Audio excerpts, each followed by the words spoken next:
مرحبا، معك فراس من صفحة دكتور لاف. لو سمحت بدي استفسر منك، هل برأيك الحب والخيانة ممكن يجتمعوا سوا؟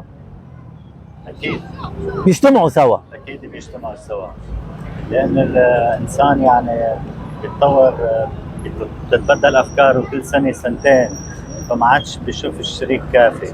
مثلا نحن من تجربتنا بنحب الوحدة، بعد سنتين ثلاثة بتتغير أفكارنا، بنقول ليش حبيناها. فأكيد ممكن إنه هذا الشيء يصير ويصير خيانة، والبنت نفس الشيء يعني. طيب ممكن بس تستمر مثلا مع حبيبتك او مع زوجتك، تستمر مع 20 30 سنة وبضلك تحبها وفي لهفة عليها وفي احترام وفي كل شيء بينك وبينها؟ هذا الشيء نادر يصير. نادر يصير. بمجرد برأيك ما الرجل طلعت عينه لبرا خلص راح الحب؟ إيه.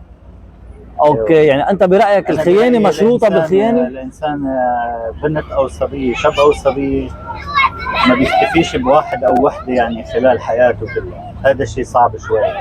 طب لكن كل الزواجات حتفشل لكن ساعتها؟ والله بيكون عم يعملوا هالشيء غصب عنهم، يعني انه ليكونوا اوفياء يعني بصراحه. اوكي، برأيك بيكونوا عاملين نوع من المساومة يعني بقلب البيت، مضبطين يعني حياتهم؟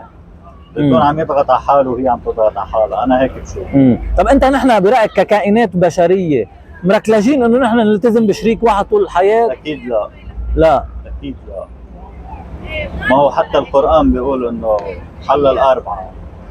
انا كمان مقيم بالمانيا، ما شفت شاب انه عاش علاقه وحده ومات مع المراه اللي هو متزوجها.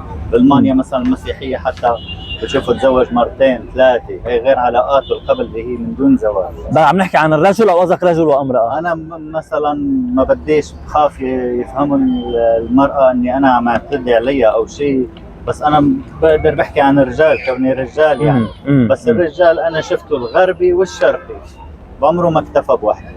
اوكي. المرأة نفس الشيء، حتى اللي بعرفهم هنيك نفس الشيء يعني. لكن هيدا التصور يلي كل ما اسال حدا بيجي بيقول لي ما الرجال الشرقي هو مش منيح على اساس انه الرجال الغربي هو كثير منيح.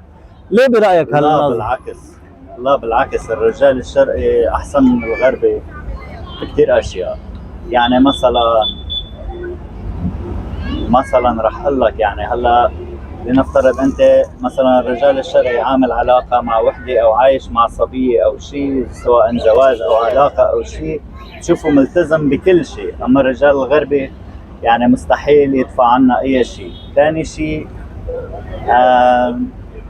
صراحه في تجربه، يعني بتشوف انه حتى هن البنت الغربيه بتكب الزباله هي مره هو مره، يعني تنظيف البيت وهي مره هو مره. فعمليا يعني مش وشري الاغراض، حمل الاشياء الثقيله مثلا عليها كمان بتروح تتسوق. نحن المراه عندنا بتعيش مسدته معززه مكرمه. انا مثلا امي ما بتكبش الزباله، بينما المراه الغربيه بتنزل بتشوفها حامله وهيك، بتطير على البسكليت مثلا، بتركب على البسكليت بهالثلج، بتروح بتجيب اغراض وبترجع على بيتها. طب هيدا بقولوا انه هيدا حريه ومساواه. مشاركه، مساواة بتصير بغير اشياء يعني. شوفها انها عايشه اميره المراه الشرقيه، بس هي يعني انه تقدر هيدا الشيء. صراحه عم حكي. شكرا كثير لك. اهلا.